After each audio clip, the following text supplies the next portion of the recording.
have my workshop situated in my solarium in my house, which actually works pretty good.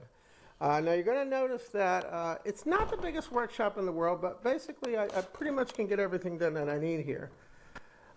If you notice here in front of you, I basically have a drill press that I use. It's a standard Craftsman drill press, and it actually does a pretty good job. In addition to that, I also have a vise that I use right here, and this is basically used to hold down all the metal pieces and things that I cut. And also, in addition to that, I also have a scroll saw right next door to that.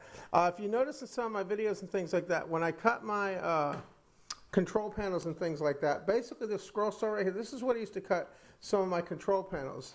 As you can see, I have the control panels up here on the wall. Those are actually templates. I'm going to show you later on in a video how to actually build an arcade panel from the ground up. I'm actually going to show you how to actually build one. I'm going to show you what these templates and everything are used for that you see here on the walls.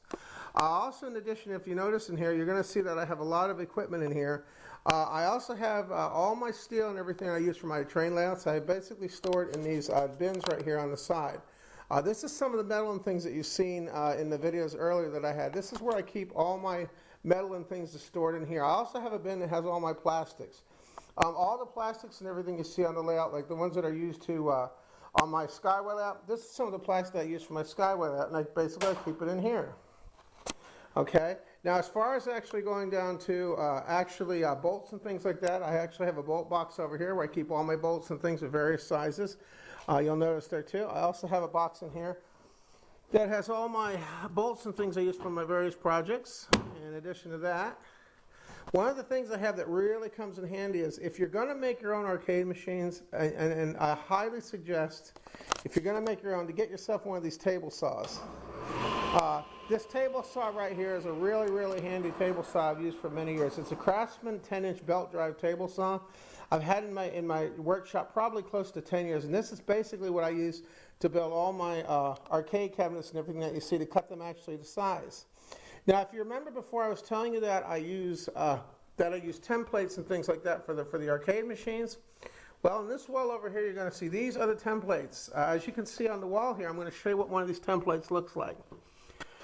If you can see this template right here, basically from the ground up, this is basically what I use when I build an arcade machine. It's basically done from the ground up. That's the actual template that's used to build the actual arcade machine. Right there is one of the templates. When I buy lumber, this is also where I keep my lumber and everything stocked in here as well. When I buy a sheet of lumber, I usually buy a 4x8 sheet of lumber. I bring it home, and then basically I lay this template out, and then I basically cut it on the table saw that you see behind you. When I have to cut the other pieces out, I basically have a jigsaw that I use behind me. I can use that to cut most of the other pieces out that I need to do.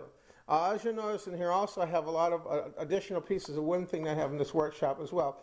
Most of the things that I have to do in this workshop I'm able to do in here. I also have a planer right there in the background. I'm not using that right now, but I have a wood planer. And as you can see, another thing I have in here is I have a shop vac. It's really important to have a good shop vac, which I use here. Basically, this is my shop vac that I use to clean up any messes and things that I have. This is just a basic guide just to show you kind of where my workshop is. And basically, this is where all the magic happens. When I come up with an idea, this is where it becomes reality. This is the room that has basically, I have built all the arcade machines that you see in my videos and the Skyway layout. This is where it basically came to be. Once I had the plans, I brought them in here, and this is where everything was built. And I just wanted to give you a quick tour to show you what what the workshop looks like, where all these things are built.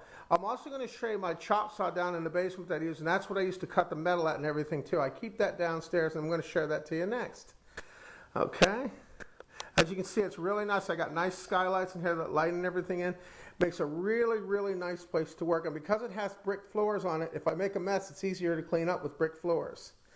Okay. And then you can see I have a grinder and everything behind here also I use occasionally. I don't use that right now, but I also have that. In addition to that, I have my refuge box right here for all my old things.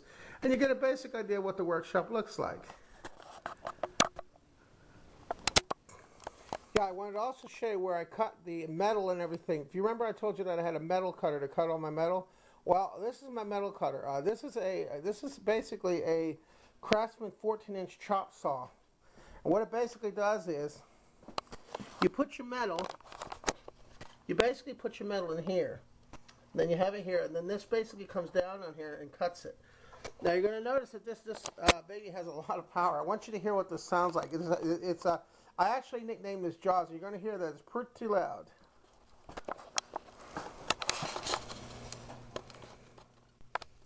Okay. Now, wait till you hear how loud this thing is.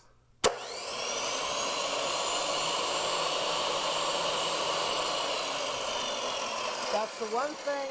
The one thing about having a chop saw in your house is you better have a mother and a family that doesn't mind you using it. That's one of the reasons I keep it down here in the basement. Jaws will shoot sparks out. I'm not going to cut anything right now, but Jaws will basically shoot sparks out 3 to 4 feet behind the saw. And if you notice, I have a brick wall behind it. I also make sure when I do it that I check when I'm done to make sure I don't set anything on fire. Also, one of the things about this equipment is it's very important when you use this particular equipment, especially when you're cutting metal, that you wear full protective gear on your body at all times. I mean, basically have your arms and everything pretty much covered up with coveralls or anything else to protect you, because these little pieces of metal, they will fly out of that saw and out of this chop saw. And believe me, if they hit you in the arm, you will know you have been hit with something, and it hurts. And it's one of the things about you having a chop saw. It's a great thing to have, but it's something you got to really, really practice a lot of caution with.